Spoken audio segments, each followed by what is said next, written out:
Pour l'écrire, cet album, ça a pris 3 ans parce que je me suis justement dit que j'avais pas envie de me mettre en autarcie pendant, je sais pas, 6 semaines, 8 semaines et puis écrire un album. Il y en a beaucoup qui arrivent à travailler comme ça, moi je sais pertinemment que c'est pas possible.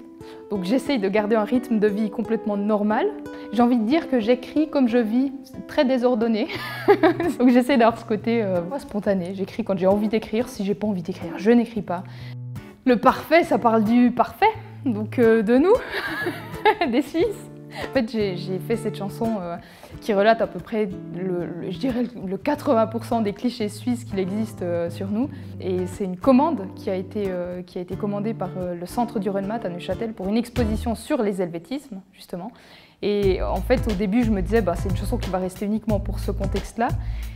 Et puis quand je l'ai postée sur Facebook, les gens l'ont appréciée. Et du coup, je me suis dit, allez, mettons-la sur l'album. Et c'est comme ça qu'elle a fini sur Amstram. C'est pas en voulant faire le tube qu'on arrive à faire un tube. Moi, j'ai toujours l'impression qu'on sacralise un petit peu l'idée de l'artiste qui arrive à faire un tube, qui devient mondialement connu, qui vit sur ses droits d'auteur pendant des années. Et puis, moi, j'avais envie de désacraliser la chose en faisant une musique qui se moquait un petit peu de ça, en disant justement, il faut absolument arriver en haut du hit parade pour devenir quelqu'un. J'aime bien rire avec ça parce que je crois que, et mon entourage me le dit suffisamment, j'ai pas du tout la carrure pour faire ce genre de musique. Donc, je me suis faite à l'idée que je ne ferai jamais un tube à proprement parler, et puis ça me va bien. Alors le problème avec le streaming aujourd'hui, c'est qu'on a l'impression qu'on est réglo parce qu'on paye des abonnements chez Spotify, chez Deezer, chez Apple Music, etc. Et puis on se dit, on a de la musique légale qu'on peut écouter et puis les artistes sont rémunérés. Mais non, les gros artistes sont rémunérés, oui, parce que c'est des millions d'écoutes.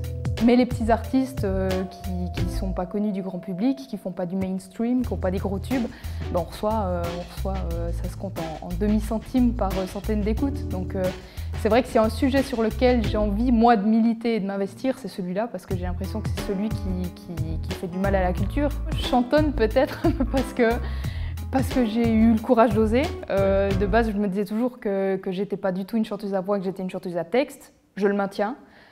C'est clair que je suis pas Céline Dion ni Lara Fabian. Si je me retrouvais dans des studios avec 4 personnes qui écoutent derrière une vitre, j'aurais jamais le courage de faire des trucs comme ça. Or qu'en étant seule dans ma chambre, je hurle et puis si ça me plaît pas, je delete. Et puis si ça me plaît, je garde. Sur scène, on m'a déjà dit que j'avais une voix de crooner.